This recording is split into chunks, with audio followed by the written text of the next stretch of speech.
A few issues to address for Brendan Rodgers.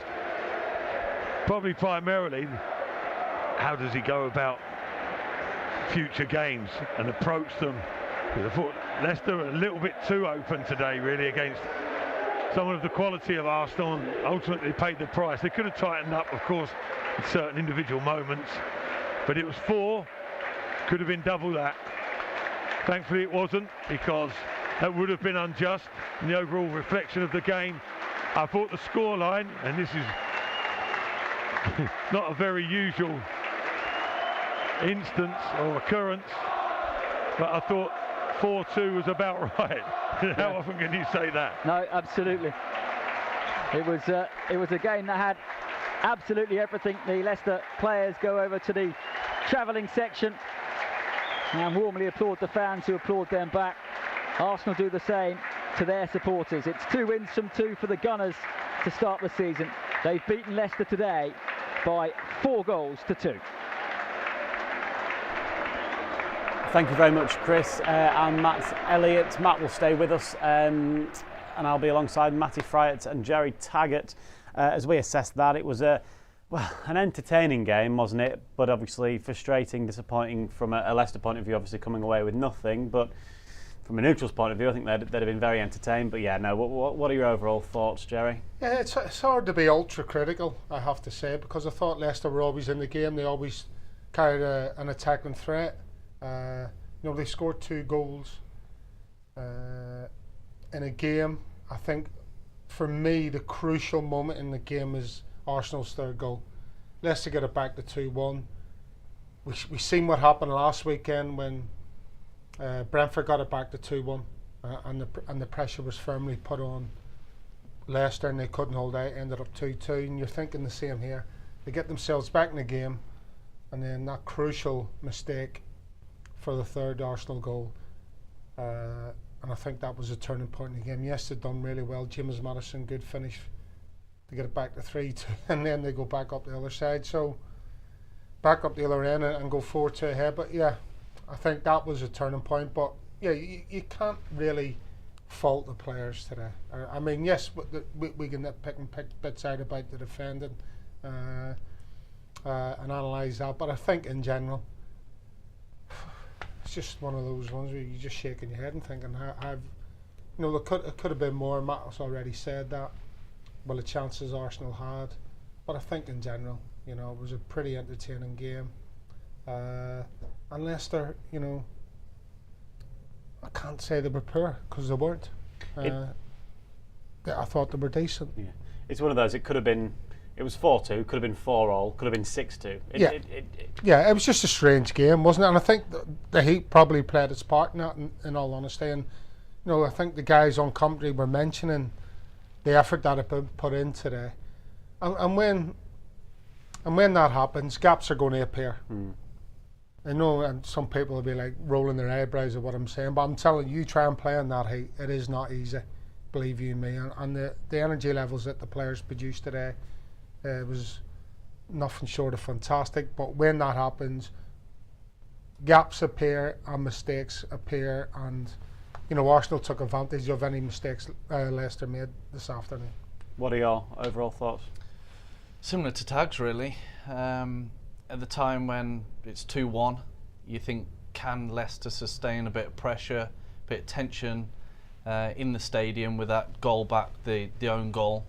And then they go down the other end, and then it's 3-1, and then Maddison pulls another one back, and then it's that concentration, and also what Tag said, the game gets opened, and straight away you get back to 3-2, then it's 4-2. So there's never anything sustained. There's always that 2-goal cushion, and Arsenal are comfortable then. And then before you know it, the game becomes like a basketball game, for it's going one end to the other, gaps appear all over the shop. And then it's a case of how many more could it be at one point. I know Leicester showed a lot more intent going forward and still did look a threat throughout, but then gaps appear and it's a case of, can Arsenal find the right pass, can they finish it off, and then it becomes stretched, and in the end you're sort of thinking, I hope it isn't any more than 4. And it's an area they need to sort of tighten up. I know it's difficult with the conditions, but I think it's far too open, and considering you're playing a back 5, too many chances. all in all. Matt Elliott, you're still with us down at the Emirates. I know you had trouble getting there. Hopefully it won't be too bad getting home for you. But do you go along with what these two guys had to say as well? Yeah, pretty much. I think, as Jerry mentioned about you can look at individual moments in the game that could have been executed a lot better. But as a whole, Leicester, well, I'd say didn't do too much wrong. It sounds a bit strange to say that because they conceded 4, could have been double that.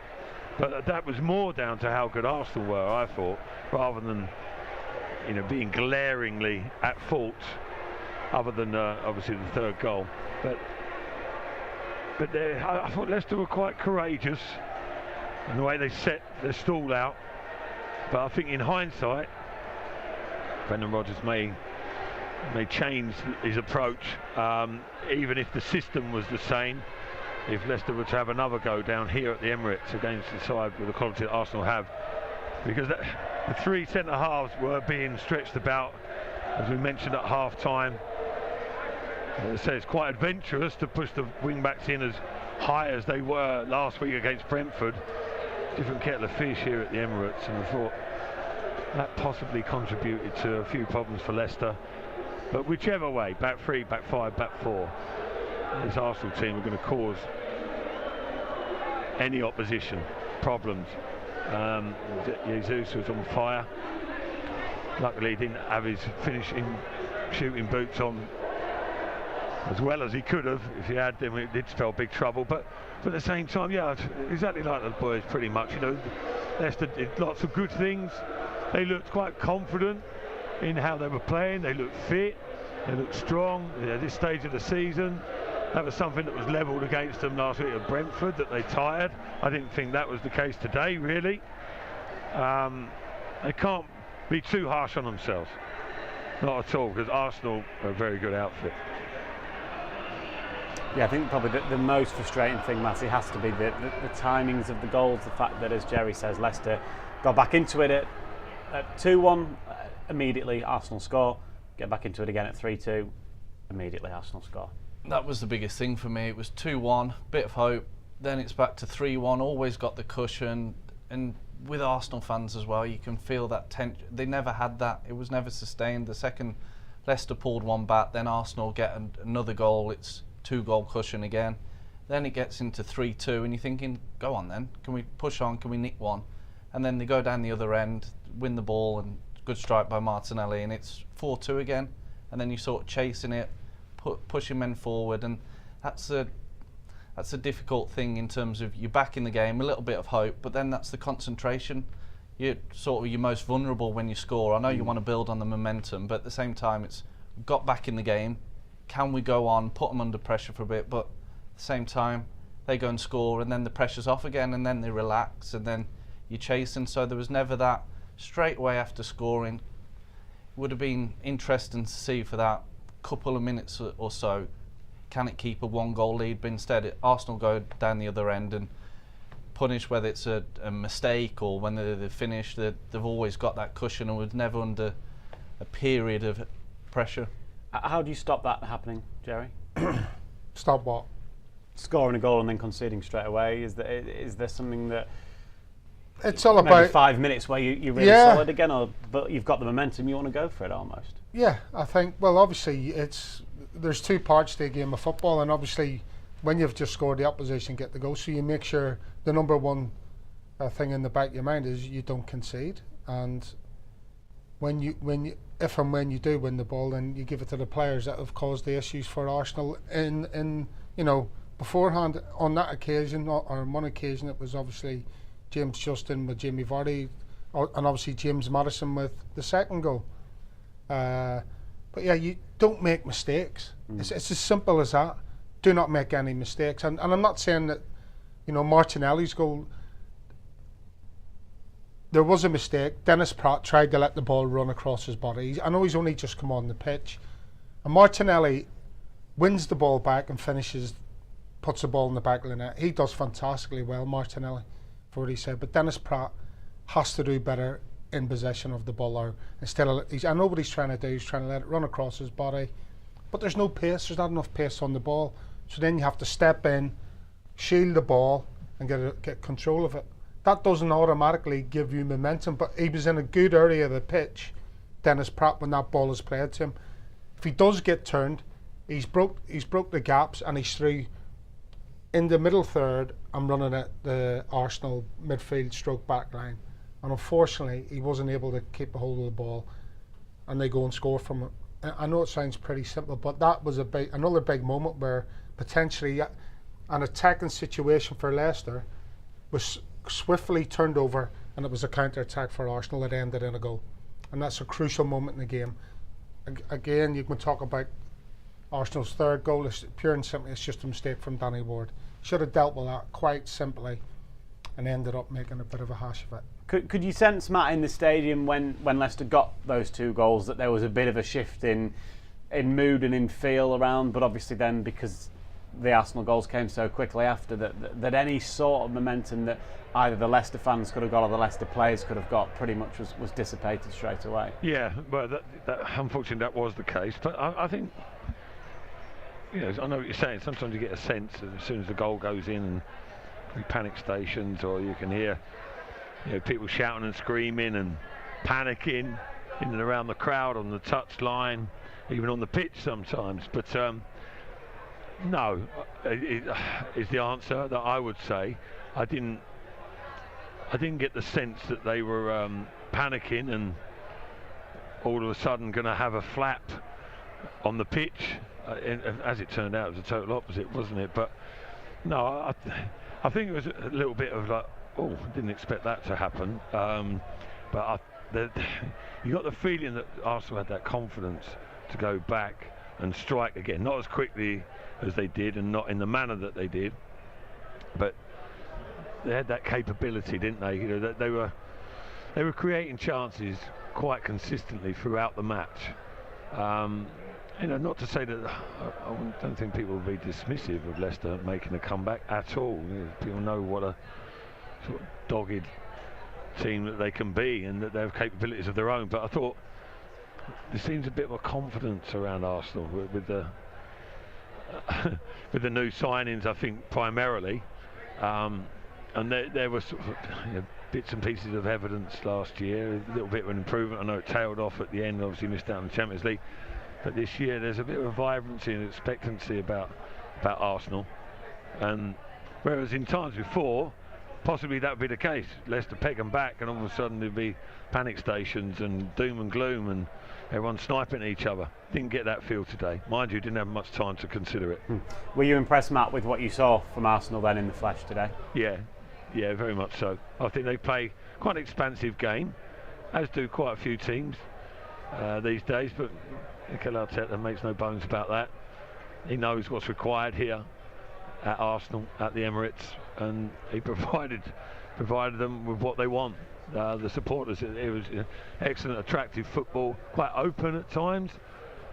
It's not like the boring Arsenal from yesteryear, that's for sure. And there will be times, it's going through stages, isn't it, the development as a group. But and there will be hiccups, I'm sure, but they've got bags of quality both on and off the pitch. But which is, again, if you're looking at Leicester's performance, you think, I don't think there's too much reason for pessimism. 1 point out of 6 doesn't look too good on the face of it, but excellent for an hour last week, tailed off, things to be addressed there, and not bad consistently throughout the course of the game today. Just up against quality opposition, I think, was the biggest problem as much as anything. But unfortunately, you're going to do that pretty regularly in the Premier League, so things need to be tightened up. If you've been looking at home at the side of the pictures, you'll have seen that obviously the next fixture is Southampton at home. Matty, in the Premier League, that's a big game already for Leicester, isn't it? Southampton themselves coming off the back of a fairly decent result for them today. They were at home to Leeds, they were 2-0 down, came back and drew 2-2. So presumably they've got a bit of momentum in them from that. Yeah, they've only picked up a point. But I think from where they were. Yeah, from where they were to obviously rescue a point from a position of a losing state. But again, you'd be looking at more so the home games. Can Leicester go and get the 3 points and teams you're looking at before the season begins. Brentford, can you go and get the 3 points? Now 2-0 up, squandered a 2-0 lead. Today was a more difficult challenge against a team where you think they're going to be in and around it. A lot of quality amongst the players that they've got and the squad. And then Southampton, you've got to dust yourself down. I think there's a few things to address defensively, but again, the onus will be on Leicester to attack the game. And if it's anything to go by what we saw last season, Leicester ran Southampton ragged here and were comfortable winners. So hopefully can get the 3 points, and it's a game where Leicester would target getting 3 points against Southampton. Do you think, Jerry, that they'll try and focus on the positives this week of what happened today? Yes and no. I think, you've got to be realistic. They've scored 4 goals in 2 games, which is a good return. Albeit one of them being an own goal, but obviously they've conceded 6 goals in 2 games as well, which is a bit of a concern even at this early stage. There are things to address. Probably haven't got time to go through any of them, if not all of them, thankfully. But yeah, listen, you can't hide around the fact that they've conceded more goals than they've scored. So they're already 2 games in, -2 goal difference. That's not like the Leicester City or Brendan Rodgers team that we've been used to seeing and know. Now, Matt is totally right. There's not too much to be concerned about. I've seen a good, solid performance today under really hot conditions against a good team. A team that have got real options from the bench, by the way. So everybody is scrapping for a position in that Arsenal team. And you haven't seen that from an Arsenal team in a while. The quality that came off the bench today was really impressive, I thought. So they've got their tails up. Unless they're slowly, surely, hopefully moving in the right direction. But today was a good performance, not backed by the result.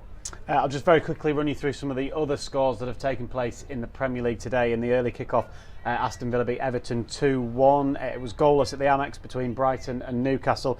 Man City, perhaps unsurprisingly, beat Bournemouth 4-0 at home. It was 2-2, as we've just said, between Southampton and Leeds. And it was goalless as well at Wolves, between Wolves and Fulham. We'll assess pretty much all those games and, of course, the game with Arsenal today on tomorrow evening's Extra Time. So do join us. Tony Cotty and Matt Elliott join Ewan and myself in the studio for that one. Safe travels back from the Emirates, Matt. Thank you very much for your company today. Cheers to you two as well for joining us in the studio. Thanks for watching, and join us for Extra Time tomorrow at 6 o'clock.